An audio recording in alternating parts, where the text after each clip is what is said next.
દાદા બાપુના દામન જ્યાર સુધી માથે હતો ને, દુનિયાની અંદર શું થાય છે કદી કોઈ વસ્તુની ફિકર નહોતી, અને એમ મોજ હતી કે એવડી મોટી હસ્તીનો દામન માથા ઉપર છે.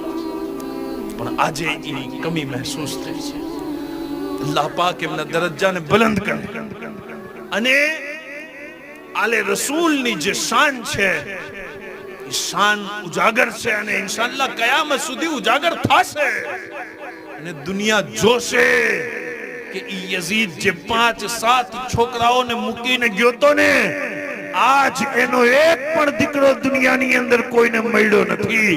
પણ મારા મૌલા હુસૈન ખાલી એક બીમાર ઝૈનુલ આબેદીન ને મૂકીને ગયા હતા, અને ઈ બીમાર ઝૈનુલ આબેદીન ની ઓલાદો આજે દરેક ગામની અંદર વલી બની અને શાન સાથે ચમકી રહી છે.